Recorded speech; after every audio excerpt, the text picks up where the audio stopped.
Thank you for being a member of the Absentee Ballot Counting Board. Counting absentee ballots is an extremely important part of the election.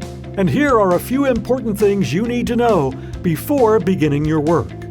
Use hand sanitizer frequently and wear a mask at all times, except when you're eating in the catering area. You will be given a color-coded name tag. Please wear it in a visible place on your chest. When it's time to open ballots, all cell phones and devices capable of communicating results to the outside world must be surrendered. We have security bags to seal them in, or you may put them in your car. In the event of an emergency, anyone needing to contact you may call the following numbers. If you're at the Election Commission Operations Center on Nixon Drive, they should call the help desk at 901-222-6900 from 6 a.m. until 8 p.m. After 8 p.m., call Suzanne at 901-550-5509. If you're downtown at the FedEx Forum, the number to call is 901-440-7887. Do not bring any pens or pencils into the ballot processing area. Leave them with your phones. We use only green pens to complete the forms. Once ballots are open, absentee counting board members cannot leave until all of the ballots are counted and the totals posted. We'll provide you with breakfast, lunch, dinner, a mid-afternoon snack, coffee, water, and soft drinks. And a refrigerator is available. If things run late, we'll order late-night pizza. If you have specific dietary needs, please discuss them in advance with Diane George. Absolutely no food or beverages are allowed anywhere near ballots. Please eat in the catering area only. Now let's look at your duties as a member of the ballot processing team. You'll be paired with a member of the opposite party.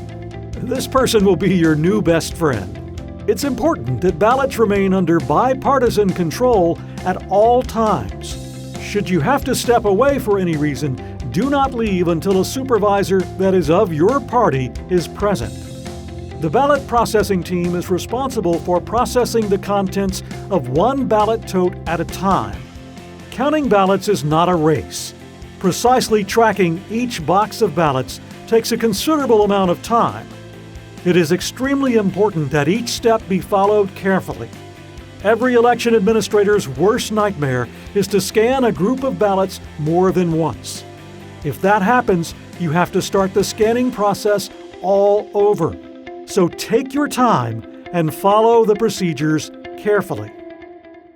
To begin, take your individual green pen to the ballot area, and the ballot box control team will assign you a ballot box. Both you and your partner must sign the checkout sheet. You'll be given the following supplies: a ballot box reconciliation form, a cardboard tote box of ballots, an affidavit box, a rejected ballot envelope. This is for ballots still in their affidavit envelopes. And a voided ballot envelope. This is for ballots that are no longer in envelopes. Take your supplies to your assigned table and make sure that all have the same number as your cardboard ballot tote.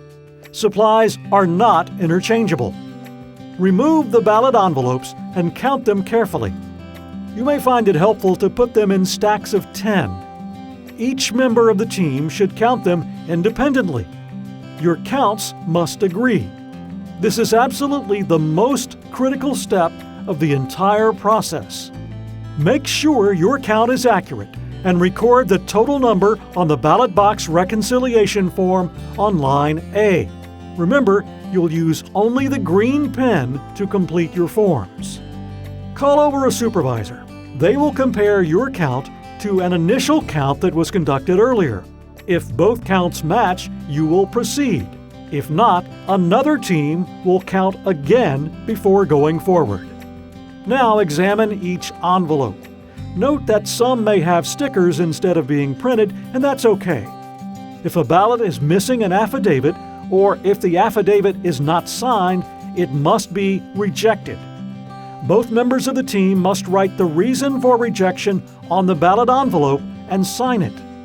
Count all the rejections, write that number in line C on the ballot box reconciliation form, and place the rejected ballots in the rejected ballots envelope.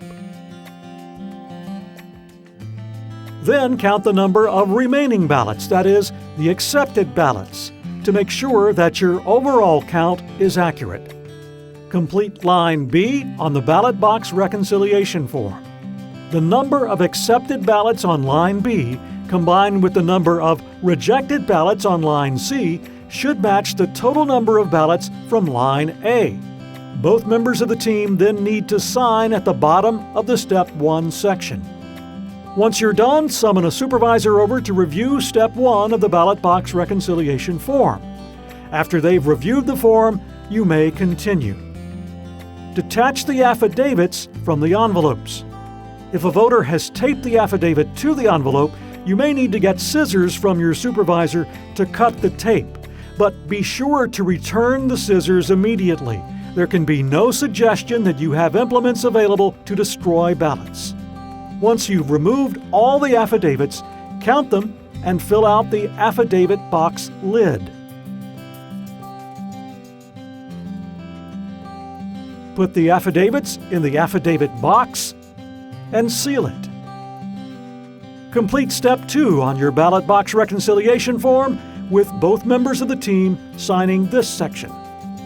Next, open the ballot envelopes and take out the ballot. Unfold and backbend each ballot by straightening out the folds so the document lays flat.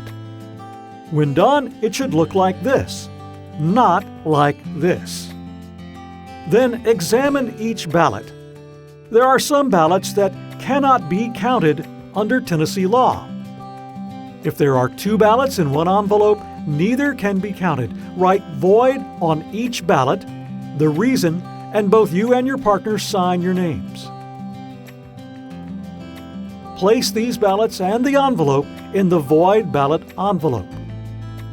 Any ballot that a voter has written their name and/or address on cannot be counted. Again, write void on each ballot, and each of you must sign the ballot.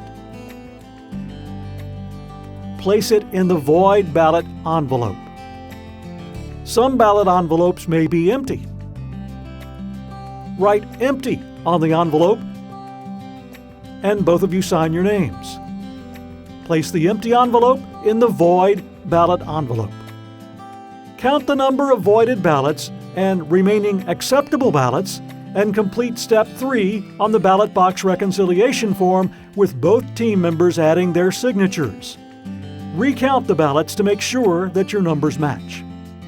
From the stack of remaining ballots, separate out any that look like they might be damaged by coffee stains, water stains, children's scribbles, that sort of thing. Place these ballots on the bottom of the cardboard tote box. Place the rest of the flattened ballots. Place the reject envelope and the void ballot envelope, the affidavit box, and the ballot box reconciliation form on top of the ballots. Tear the empty affidavit envelopes in half, making sure that nothing was left in them, and place the scraps in the cardboard recycle bin near your table.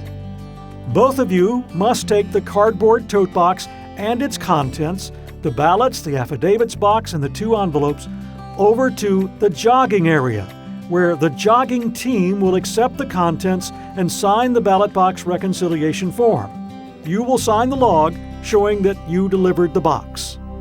Then return to the ballot box control area for another box after you've taken a break and repeat the same process. If you have any questions about what you've just seen in this video, just ask any supervisor. They're wearing bright green name tags. And thank you again for being a member of the Absentee Counting Board.